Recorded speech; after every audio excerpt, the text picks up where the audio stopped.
Hello दोस्तों, Gyanodaya KWD में आपका स्वागत है। पिछले क्लास में हम पढ़े थे 5 जगत वर्गीकरण। आज के क्लास में देखेंगे हम उसका अगला वाला पार्ट वीडियो होने वाला है ये। आज देखेंगे प्रोटिस्टा जगत। हम इससे पहले पिछले वीडियो में देखे थे 5 जगत वर्गीकरण के बारे में। 5 जगत वर्गीकरण किसने दिया था? 5 जगत वर्गीकरण दिया था R.H. व्हिटकर ने।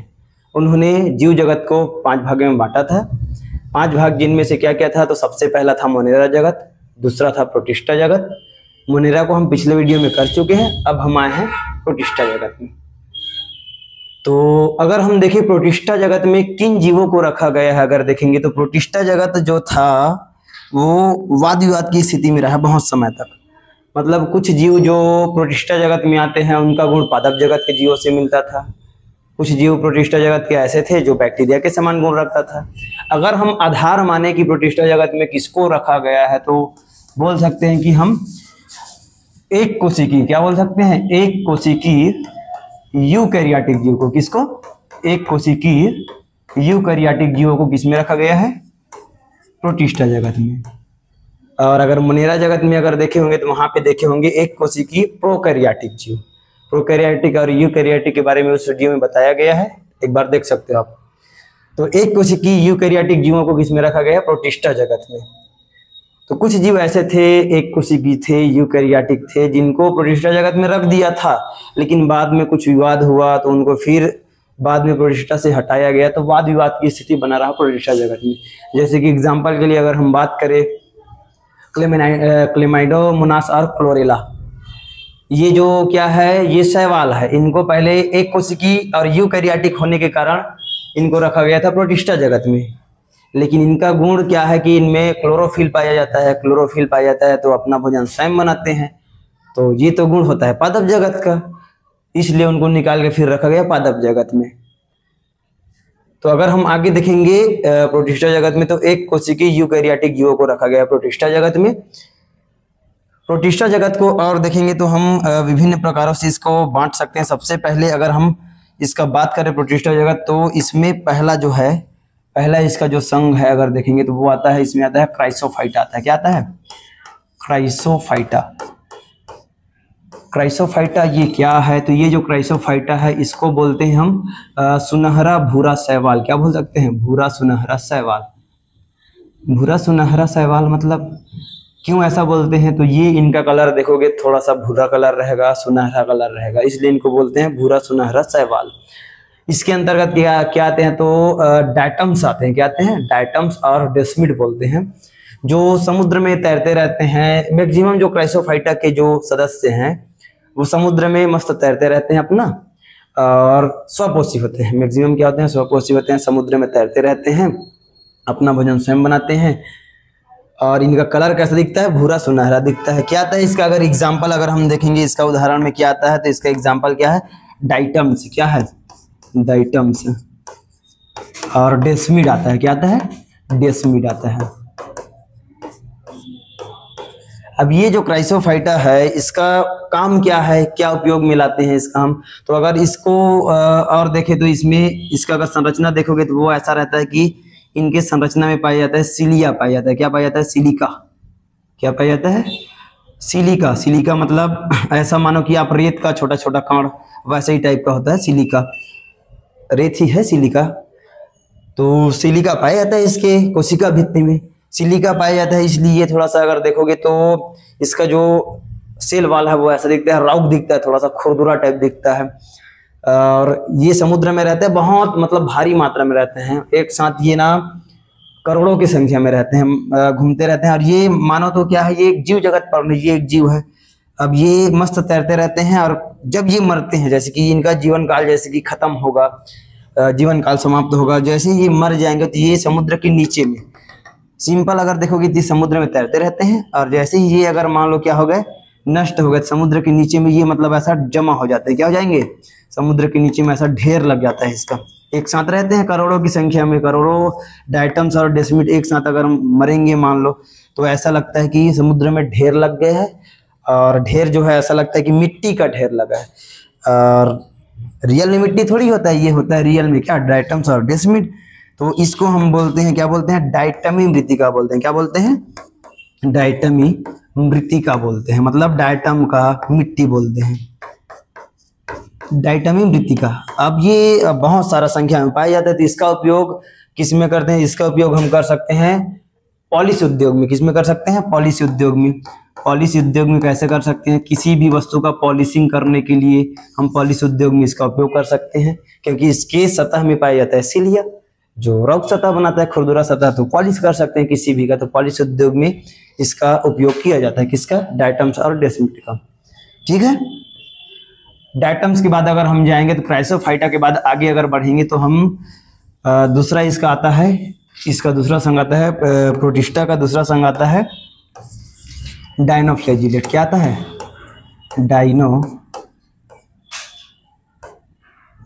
क्या आता है? डायनोफ्लैजिलेट। अब ये जो डायनोफ्लैजिलेट है वो क्या है? तो ये भी सेम टू सेम डायटम्स के जैसा समुद्र में घूमते रहते हैं, स्वच्छंद ये तैरते रहते हैं। और अंतर क्या है इनमें अगर देखोगे तो डायनोफ्लैजिलेट जो होता है उसका संरचना में अंतर होता है। मेन किस में अंतर होता है? संरचना में। डायनोफ्लैजिलेट का अगर संरचना देखोगे तो वो ऐसा रहेगा, ऐसा ऐसा दिखेगा, सिलिका का बना रहता है, ये भी सिलिका का बना रहता है। संरचना अगर देखोगे तो इसका संरचना ऐसा टाइप मिलेगा। फ्लैजिला मतलब होता है कसाभिका। फ्लैजिला मतलब क्या होता है? कसाभिका। और उससे भी पहले क्या लिखा है? तो डायनो लिखा है, मतलब ऐसा कसाभिका। जैसे कि हम अगर बैक्टीरिया में देखेंगे तो बैक्टीरिया में पिछले वीडियो में देखे थे कि बैक्टीरिया में कसाभिका ऐसा रहेगा, सिंपल ऐसे ही रहता है, मतलब कसाभिका मतलब पूंछ टाइप का रहता है। लेकिन ये जो डायनोफ्लैजिलेट है उसमें कसाभिका थोड़ा सा अलग रहता है। कैसे अलग रहेगा? इसमें पाया जाता है दो कसाभिका, और दोनों कसाभिका अलग अलग पाए जाते हैं। एक लंबवत पाया जाता है, एक अनुप्रस्थ पाया जाता है। अगर हम देखें पहला कसाभिका मान लो यहाँ है, तो दूसरा कसाभिका यहाँ से निकलेगा, मतलब ऐसा है कि उल्टा पुल्टा निकल रहा है इसका कसाभिका। और फ्लैजिला नाम आया है कसाभिका से, और वो भी कैसा है? डायनो। मतलब अगर एग्जाम्पल अगर हम मानेंगे तो जैसे कि डायन का पैर उल्टा पुल्टा रहता है, वैसे ही इसका कसाभिका क्या है? उल्टा पुल्टा, इसलिए इसका नाम क्या पड़ गया? डायनोफ्लैजिलेट पड़ गया। ये जो डायनोफ्लैजिलेट है ये हरे भी होते हैं, लाल भी होते हैं, भूरे भी हो सकते हैं। और मैक्सिमम अगर हम पढ़ेंगे तो लाल वाला, जो लाल वाला इसका आता है कि इसका एक सदस्य है लाल कलर का डायनोफ्लैजिलेट, उसका नाम है गोनियालेक्स। क्या नाम है? गोनियालेक्स। ये जो गोनियालेक्स नामक डायनोफ्लैजिलेट जो होता है वो समुद्र में तैरता रहता है। इसका कलर कैसा होता है? इसका कलर होता है लाल कलर का। लाल कलर का होता है। एक तो पाया नहीं जाएगा, ये असंख्य होते हैं, करोड़ों एक साथ घूमते रहते हैं। तो ये लाल कलर का होता है और अपनी संख्या में भी बहुत ज़्यादा डिवाइड करते हैं, वृद्धि करते हैं। कभी कभार ऐसा होता है कि इनका संख्या इतना बढ़ जाता है कि ये पूरा जो समुद्र है वो लाल लाल दिखता है। समुद्र ही कैसा दिखता है? लाल लाल दिखता है। और वो जो लाल लाल दिखता है समुद्र, तो समुद्र में तो लहर आना स्वाभाविक सा बात है। समुद्र में जब लहर आता है तो वो लहर का कलर भी हो जाता है, क्या हो जाता है? लाल हो जाता है। तो लहर का जो कलर है लाल, उसको बोलते हैं लाल तरंग। तो ये बताओ लाल तरंग किसके कारण आता है? तो लाल तरंग आता है डायनोफ्लैजिलेट के कारण। डायनोफ्लैजिलेट का भी एक सदस्य है गोनियालेक्स, उसके कारण आता है लाल तरंग। इसको हम अग्निशैवाल भी बोलते हैं। अग्निशैवाल क्यों बोलते हैं? क्योंकि लाल कलर दिखता है और ऐसा लगता है समुद्र में लाल लाल अग्नि टाइप का दिखता है, इसलिए अग्निशैवाल भी बोलते हैं। लाल तरंग, अग्निशैवाल। ये जो गोनियालेक्स है ये थोड़ा सा टॉक्सिक होता है। टॉक्सिक मतलब विषकारी स्वभाव का या विष स्वभाव का होता है। कैसा स्वभाव का होता है? विष स्वभाव का। इसका मतलब क्या? विष स्वभाव मतलब तो ये जहरीले टाइप के होते हैं, थोड़ा सा असंख्य होते हैं। मान लो इसके आसपास अगर कोई मछली जाता है, वो अगर इसको खा लिया तो वो उसका मृत्यु हो जाता है मछली का। छोटे मछलियों का, ज़्यादा बड़े मछलियों का नहीं, छोटे छोटे मछलियों का, छोटे जीवों का मृत्यु हो जाता है इससे। तो ये क्या होता है? विष स्वभाव का होता है। कौन? गोनियालेक्स। किस में आता है? डायनोफ्लैजिलेट में आता है। अगर हम इसमें और आगे जाएं कि इसमें प्रोटिस्टा जगत में, मेन क्या पढ़ रहे हैं? प्रोटिस्टा जगत। प्रोटिस्टा जगत में अगर और हम आगे जाए तो तीसरा इसका संघ अगर देखेंगे तो वो आता है यूग्लिनाइड। क्या आता है? यूग्लिनाइड। अब ये यूग्लिनाइड क्या है? तो सुने होगे आप नाम, कभी यूग्लिना नाम सुने होगे, तो इसके अंतर्गत आता है यूग्लिना ही आता है। क्या आता है? यूग्लिना आता है। तो देखो मैं पहले भी बताया था प्रोटिस्टा जगत एक वाद विवाद की स्थिति में रहा। प्रोटिस्टा जगत स्वपोषी भी हो सकते हैं, विषम पोषी भी हो सकते हैं। तो ये जो यूग्लिनाइड के अंतर्गत आता है जो यूग्लिना का अगर आप संरचना देखोगे तो वो कैसा रहता है?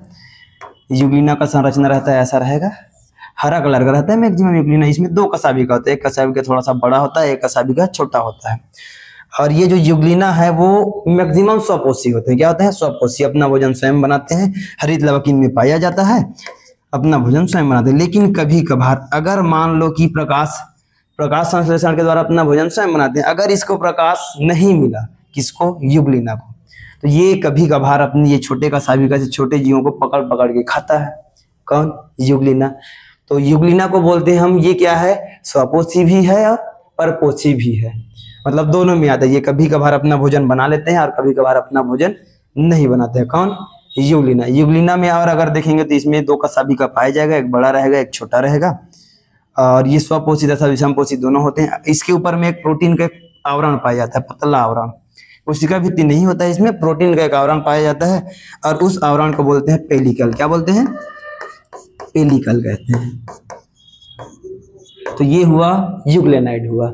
अगर प्रोटिस्टा जगत में और अगर हम आगे जाए तो प्रोटिस्टा जगत का चौथा जो संघ है वो होता है प्रोटोजुआ, और ये सबसे मेन संघ है। प्रोटिस्टा जगत का सबसे मेन संघ कौन? प्रोटोजुआ। अभी तक हम क्या देखे थे? प्रोटिस्टा जगत के जितने भी सदस्य है मैक्सिमम देखो, क्राइसोफाइट हो गए या डायनोफ्लैजिलेट या तो यूग्लिना अपना भोजन स्वयं बना लिए थे। लेकिन प्रोटोजुआ अपना भोजन स्वयं कभी भी नहीं बनाता है। प्रोटोजुआ क्या होता है? तो हमेशा होता है परभक्षी, अपने भोजन के लिए दूसरे पर आश्रित रहता है और वो कहलाता है प्रोटोजुआ। प्रोटोजुआ को अगर देखेंगे तो प्रोटोजुआ के अंदर में और कुछ भाग है। प्रोटोजुआ कैसा दिखता है, कैसा संरचना है, उसके आधार पर प्रोटोजुआ को और कुछ भागों में बांटा गया है, जिसको हम देखने वाले हैं। जैसे कि सबसे पहला प्रोटोजुआ अगर मान लो सबसे पहले इसको बांटा गया है अमीबी प्रोटोजुआ। क्या बांटा गया है? अमीबी प्रोटोजुआ। ये जो अमीबी प्रोटोजुआ है वो कैसा दिखता है? तो इसके अंतर्गत आता है, अगर देखेंगे तो अमीबा आता है। क्या आता है? अमीबा। अमीबा सुने होंगे नाम आप लोग, अमीबा इसके अंतर्गत आता है। अब अमीबा कैसा दिखता है? तो अमीबा का संरचना सिंपल होता है, ऐसा कुछ भी होता है, उसका संरचना एकदम ऐसा एग्जैक्ट नहीं रहता है, ऐसा रहेगा। कैसा भी बना सकते हैं अमीबा का संरचना। अमीबा ऐसे दिखता है। अमीबा जिसके अंतर्गत आता है उसको बोलते हैं अमीबी प्रोटोजुआ। अमीबा एक क्या है? प्रोटोजुआ है। अमीबा के बारे में अगर हम देखेंगे तो अमीबा में क्या होता है? अमीबा में विशेष संरचना कुछ पाया जाता है, जैसे कि ये इनके पास चलने के लिए कोई कसाबिका तो नहीं है, तो कैसे चलेंगे? तो ये विशेष संरचना द्वारा चलते हैं। और विशेष संरचना जैसे कि हम किससे चलते हैं? तो हम चलते हैं अपने पैर से। तो इनके में पैर जैसा कुछ संरचना बनता है, उसको बोलते हैं कूटपाद। क्या बोलते हैं? कूटपाद। कूटपाद क्यों बोले? क्योंकि ये रियल का पैर नहीं है, ये झूठा मूठा का पैर है। ये झूठा मूठा का पैर, झूठ को बोलते हैं कूट और पाद मतलब हो गया पैर, तो झूठा मूठा का पैर को ही बोलते हैं कूटपाद। ये अपने कूटपाद की सहायता से ऐसा संरचना बनाएगा, कूटपाद ऐसा बनाएगा। इसको मान लो इधर जाना है तो ऐसा बनाएगा संरचना, इधर जाना है तो ये कैसा बनाएगा? इस तरफ ऐसा संरचना बनाएगा अमीबा। तो जिधर इसको जाना रहता है उस हिसाब से ये अपना क्या बनाता है? कूटपाद बनाता है, और उसकी सहायता से ये क्या करता है? गति करता है अमीबा। और ये जो कूटपाद है एक तो चलने में सहायता करता है इसको, और एक इसको भोजन पकड़ने में। जैसे कि किसी कीड़े को खाना है, मान लो यहाँ पे क्या आ गया, यहाँ पे मान लो एक कीड़ा आ गया, इसको खाना है अमीबा को, भोजन तो इसको लेना है ना, क्योंकि प्रोटोजुआ क्या होते हैं? परभक्षी ही होते हैं, छोटे मोटे कीटों को खाता है ये। तो अगर इसको मान लो खाना चाहिए तो ये कीट को कैसे करेगा? तो कूटपाद बनाएगा, इसके आसपास क्या बनाएगा? कूटपाद।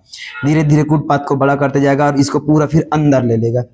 तो ये जो अंदर ले लेगा तो जो कीट है वो कहाँ चला गया? अमीबा के अंदर में। अब इसको ये क्या करेगा? खाएगा। इसके अलावा अगर और हम अमीबा में देखेंगे तो अमीबा में विभाजन जो होता है वो द्विखंडन भी हो सकता है, बहुविखंडन। जैसे कि इसको और जैसे कि प्रजनन अगर करना है तो ये क्या करेगा? अपने आप को दो भागों में ऐसा बांट लेगा, बीच से ऐसा। तो एक अमीबा से कितना बन गया? दो, और बहुत सारे भाग में बांटेगा तो बहुविखंडन भी बोल सकते हैं उसको। तो ये है अमीबी प्रोटोजुआ। प्रोटोजुआ का पहला पॉइंट क्या? अमीबी प्रोटोजुआ। अगर प्रोटोजुआ में हम दूसरा देखेंगे तो दूसरा होता है सिलिएटेड प्रोटोजुआ बोलते हैं, इसको बोलते हैं पक्षमाभी प्रोटोजुआ बोल सकते हैं। सिलिया युक्त प्रोटोजुआ बोल दो इसको, सिलिया युक्त प्रोटोजुआ। अब ये सिलिया युक्त प्रोटोजुआ क्या है? ये तो ऐसा प्रोटोजुआ जिसमें सिलिया पाया जाएगा। क्या पाया जाएगा? सिलिया। इसका एग्जाम्पल क्या है? तो इसका एग्जाम्पल है पैरामीशियम। क्या है? पैरामीशियम। पैरामीशियम देखे हो कैसा दिखता है पैरामीशियम? इसका संरचना के आधार पर इसका नाम रखें कि ये ऐसा दिखता है पैरामीशियम मतलब हम जो पैर में पहनते हैं, क्या चप्पल पहनते हैं ना, वैसे ही टाइप का दिखता है, इसलिए इसको बोलते हैं पैरामीशियम। अगर इसका संरचना देखोगे तो वो कैसा रहेगा, चप्पल के टाइप का ही रहता है, स्लीपर के टाइप का रहता है। लेकिन इसमें एक विशेष संरचना क्या पाया जाएगा, तो इसमें पाया जाएगा सिलिया पाया जाएगा। सिलिया क्या होता है, तो सिलिया सेम टू सेम कसाभिका जैसा ही रहता है, लेकिन आकार में छोटा रहता है। कसाभिका का संख्या कम होता है और लंबा रहता है कसाभिका, लेकिन सिलिया का संख्या ज्यादा होता है और उसका आकार क्या होता है, छोटा होता है। सिलिया का काम क्या, तो जैसे ही कसाभिका का काम था वैसे ही सिलिया का काम। कसाभिका का काम प्रचलन करने का, सिलिया का काम भी क्या करने का, प्रचलन करने का। अगर हम अभी किसमें देखेंगे, पैरामीशियम, इसका आकार लग रहा है, पैरामीशियम मतलब स्लीपर टाइप का, इसलिए इसको बोलते हैं पैरामीशियम। पैरामीशियम में अगर देखोगे तो इसका संरचना मस्त दिखता है, अच्छा लगता है संरचना, अगर बनाना चाहो तो ऐसा टाइप दिखता है पैरामीशियम। पैरामीशियम में अगर देखें तो ये कैसा गति करता है, तो ये ऐसे ही गति करेगा, ऐसे गति करेगा ना, ये सिंपल ऐसे जाएगा और यहाँ पे इसका एक संरचना पाया जाएगा जिसको बोलते हैं गुलेट, बोलते हैं गुलेट। अब इसमें पानी जाएगा, गुलेट में इसका क्या जाएगा, पानी जाएगा, और पानी के साथ में छोटे छोटे कीट जाएंगे। तो छोटे छोटे कीट जो जाएंगे उसको ये क्या करता है, फिर ये ग्रहण करता है, उसी से अपना खाना खाता है। छोटे छोटे कीट जैसे कि अंदर में जाएगा उसको खाता है। तो ये है हमारा क्या, पैरामीशियम। पैरामीशियम में बहुत सारा सिलिया पाया जाता है, इसलिए इसको बोलते हैं सिलिया युक्त प्रोटोजोआ बोलते हैं। इसके बाद और अगला टाइप देखेंगे हम प्रोटोजोआ के अंतर्गत, तो अगला टाइप आता है,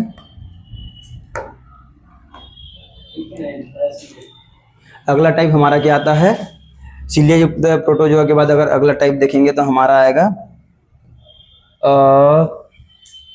स्पोरोजोआ आता है। क्या आता है, तीसरा नंबर अगर देखेंगे तो स्पोरोजोआ, स्पोरोजोआ। तो ऐसा प्रोटोजोआ जो क्या बनाएगा, स्पोर बनाएगा। स्पोर मतलब बीज बनाएगा, बीज या तो बीजाणु बनाएगा। जीवों में कहाँ बीज बनता है, पेड़ पौधों में बनता है जीव बीज, लेकिन ये जो स्पोर है, स्पोर जैसा संरचना, स्पोर को बोलते हैं बीजाणु, बीजाणु बनाता है। स्पोरोजोआ के अंतर्गत ऐसे प्रोटोजोआ आते हैं जो क्या बनाते हैं, बीजाणु। जिसके अंतर्गत आता है प्लाज्मोडियम, नाम सुने होंगे प्लाज्मोडियम। ये वही प्लाज्मोडियम है जो कौन सा रोग उत्पन्न करता है, तो ये प्लाज्मोडियम कौन सा रोग उत्पन्न करता है, मलेरिया रोग उत्पन्न करता है। तो प्लाज्मोडियम जो है उसमें बनता है स्पोर टाइप संरचना बनता है, इसलिए इसको बोलते हैं स्पोरोजोआ बोलते हैं। अब इसके बाद इसका और अगला भाग देखेंगे तो स्पोरोजोआ के बाद आता है कसाभिकीय प्रोटोजोआ आता है। क्या आता है, ऐसा प्रोटोजोआ जिसमें क्या रहेगा, कसाभिका रहेगा। तो क्या आएगा, कसाभिकीय प्रोटोजोआ आएगा। कसाभिकीय प्रोटोजोआ मतलब ऐसा प्रोटोजोआ जिसमें क्या पाया जाएगा, कसाभिका। इसका अगर संरचना अगर देखेंगे तो इसका संरचना सिंपल रहेगा। इसमें क्या पाया जाएगा, तो इसमें पाया जाएगा कसाभिका पाया जाएगा। क्या पाया जाएगा, कसाभिका। अगर मान लो ये बना दिए कोई प्रोटोजोआ, इसमें क्या पाया जाएगा, तो असंख्य कसाभिका पाया जाएगा। तो इसको क्या बोलते हैं, कसाभिकीय प्रोटोजोआ बोलते हैं। ऐसा प्रोटोजोआ जिसमें कसाभिका पाया जाएगा। कसाभिका क्या होता है, सिलिया से थोड़ा सा लंबा होता है आकार में। और इसका एग्जाम्पल अगर मेन आप लोग एग्जाम्पल याद रखना है इसमें, स्पोरोजोआ जो है या तो सिलिया युक्त प्रोटोजोआ या तो अमीबी प्रोटोजोआ में एग्जाम्पल मेन काम का है। इसका कसाभिकीय प्रोटोजोआ के अंतर्गत आता है, एक आता है ट्रिपैनोसोमा आता है। क्या आता है, ट्रिपैनोसोमा आता है। ट्रिपैनोसोमा पैलिडियम बोलते हैं इसको। ये जो ट्रिपैनोसोमा पैलिडियम है वो निद्रा रोग उत्पन्न करता है। कौन सा रोग उत्पन्न करता है, निद्रा रोग उत्पन्न करता है, इसलिए इंपॉर्टेंट होता है, ये निद्रा रोग उत्पन्न करता है। मतलब अगर मान लो किसी के अंदर में ट्रिपैनोसोमा पैलिडियम अगर चला गया तो उसको बहुत ज्यादा नींद आएगा। तो ये है हमारा प्रोटोजोआ। प्रोटोजोआ का पूरा टाइप देख लिए हम, टोटल 4 टाइप का। तो ये हमारा हो गया, लगभग हमारा हो गया प्रोटिस्टा जगत हो गया, समाप्त हो गया। इतना ही है प्रोटिस्टा जगत में। प्रोटिस्टा जगत के बाद अगर हम आएंगे तो प्रोटिस्टा जगत दूसरा जगत था। इसके बाद अगर हम तीसरा जगत में आएंगे तो वो रहेगा, तीसरा जगत क्या रहेगा, तो कवक जगत रहेगा। कौन सा जगत रहेगा, कवक जगत। नाम से लग रहा है कवक जगत, मतलब इसमें क्या आएगा, तो कवक आएंगे। जितने भी कवक है सब इसी में आते हैं। तीसरा नंबर का जगत है हमारा कवक जगत। तो कवक मतलब क्या, ऐसे जीव जो अपना भोजन स्वयं तो बना नहीं पाएंगे, क्योंकि कवक के पास हरित लवक नहीं होता है, क्लोरोफिल नहीं पाया जाता है, इसलिए अपना भोजन बना नहीं पाते हैं। और कवक का अगर आप लोग संरचना भी अगर देखोगे, कवक कैसा दिखता है, तो वो दिखता है मैक्सिमम सफेद कलर का दिखता है। सफेद कलर क्यों दिखा, क्योंकि इसमें हरित लवक नहीं पाया जा रहा है, इसलिए दिखा ये सफेद कलर का। तो कवक जगत में ऐसे जीव आएंगे जिनमें हरित लवक नहीं पाया जाएगा, अपना भोजन स्वयं नहीं बना पाएंगे। अपना भोजन स्वयं नहीं बना पाएंगे तो भोजन करना पड़ेगा सबको, तो कहाँ से अपना भोजन पाएंगे ये? तो ये जो कवक होते हैं किससे अपना भोजन पाते हैं? तो सड़े गले पदार्थों से। किससे? सड़े गले पदार्थों से अपना भोजन प्राप्त करते हैं, सड़े गले पदार्थों से, सड़े गले पदार्थों से, या ऐसा बोलते हैं मृत पदार्थों से। किससे? मृत पदार्थों से अपना भोजन ग्रहण करते हैं, इसलिए कवक को हम बोलते हैं मृतोपजीवी बोलते हैं। क्या बोलते हैं? मृतोपजीवी, मृतोपजीवी भी कहते हैं कवक को हम। कवक को अगर देखेंगे तो हम टोटल 4 प्रकार में बांटा गया है। 4 प्रकार को एकदम ज़्यादा डिटेल में हम नहीं देखेंगे, और इसका जो टाइप है उसको बस बता रहा हूँ कितने भाग में बांटा गया है। 4 भाग में बांटा गया है, ज़्यादा डिटेल नहीं पूछा जाता है। तो सबसे पहला अगर देखोगे 4 टाइप में, सबसे पहला है फाइकोमाइसिटीज। क्या नाम है? फाइकोमाइसिटीज, माइसिटीज, सबसे पहला क्या? फाइकोमाइसिटीज। फाइकोमाइसिटीज जो भी अभी जो 4 आएगा उसका आप कॉमन नेम और याद रखना है। इसको क्या बोलते हैं? तो इसको शैवाली कवक बोलते हैं। क्या बोलते हैं? शैवालीय कवक। मतलब ऐसा कवक जो थोड़ा सा, शैवाल कहाँ पाया जाता है? शैवाल पाया जाता है पानी में। तो ये जो कवक है पानी वाले स्थान के आसपास, अधिकतर जहाँ गीला स्थान रहेगा वहाँ ज़्यादा पाए जाएंगे। वैसे तो कवक गीले स्थान में ही पाए जाते हैं, लेकिन ये वाला जो कवक है थोड़ा सा ज़्यादा पानी जहाँ रहेगा वहाँ पाए जाते हैं। कौन सा कवक? शैवाली कवक। आप इतना ही याद रखना, शैवाली कवक पानी वाले स्थानों में पाया जाता है, इसको बोलते हैं फाइकोमाइसिटीज।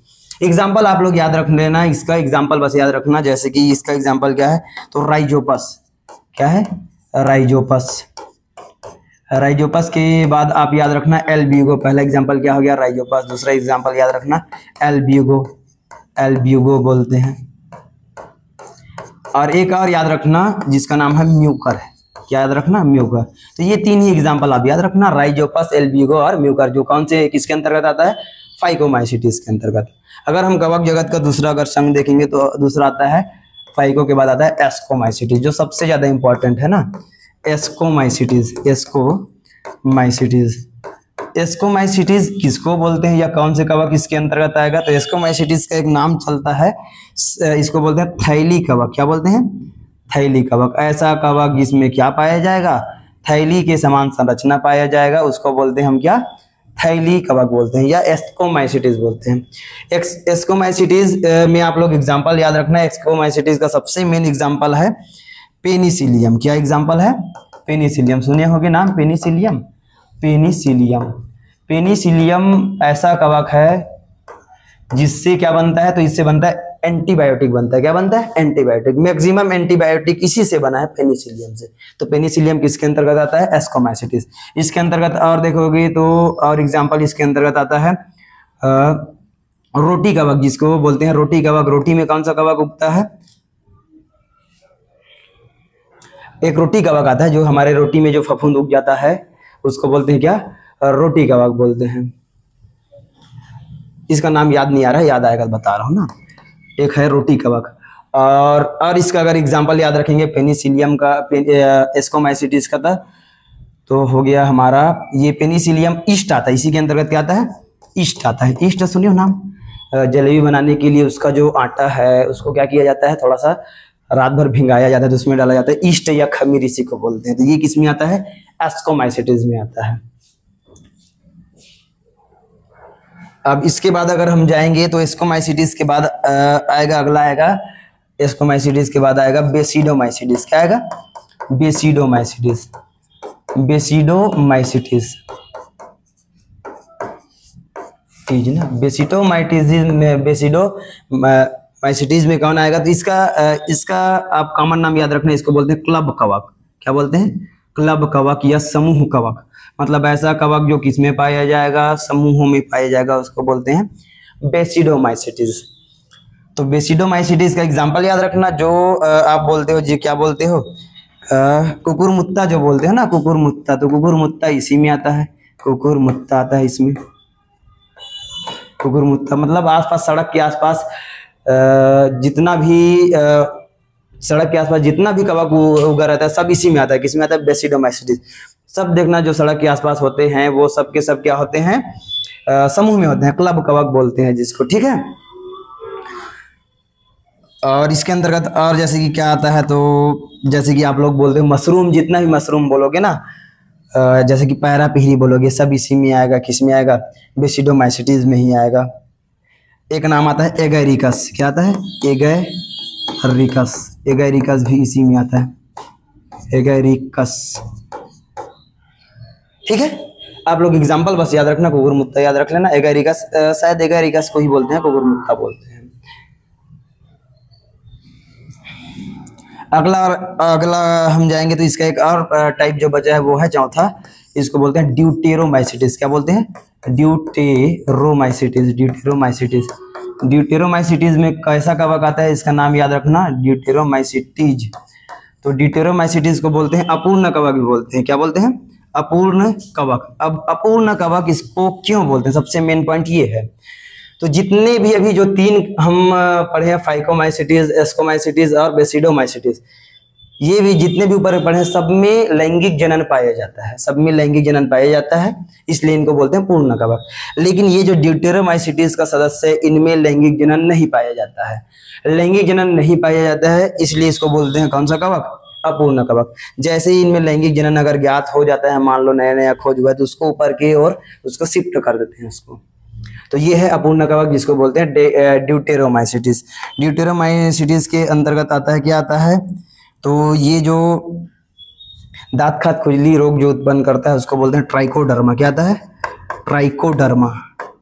ट्राइकोडर्मा इसी में ही आता है, ड्यूटेरोमाइसिटिस में आता है, अपूर्ण कवक के अंतर्गत आता है। और अगर हम देखेंगे तो अल्टरनेरिया भी इसी में आता है। क्या आता है? अल्टरनेरिया भी इसी में आता है। आप लोग ट्राइकोडर्मा याद रखें, ट्राइकोडर्मा मेन है, काम का है। तो ये हमारा हो गया कवक जगत। और हम अगर जीव जगत का वर्गीकरण देखेंगे तो इसमें हम टोटल 3 जगत देख लिए, मोनेरा जगत, प्रोटिस्टा जगत, उसके बाद कवक जगत। इसके बाद जो चौथा जगत आता है वो है पादप जगत। कौन सा जगत? पादप जगत। और उसके बाद 5वां जगत कौन सा आएगा? जंतु जगत। तो पादप जगत के लिए हमारा जो दूसरा के बाद जो तीसरा चैप्टर रहेगा वो है पादप जगत के लिए पूरा, और जो चौथा चैप्टर है जंतु जगत के लिए। तो इस वीडियो में यही तक पढ़ते हैं। अगला जो चैप्टर होगा हमारा होगा पादप जगत, तो उसमें पूरा पादप के बारे में पढ़ेंगे। और उसके बाद अगला जो हमारा चैप्टर होगा वो जंतु जगत, फिर जंतु जगत के बारे में आराम से पढ़ेंगे।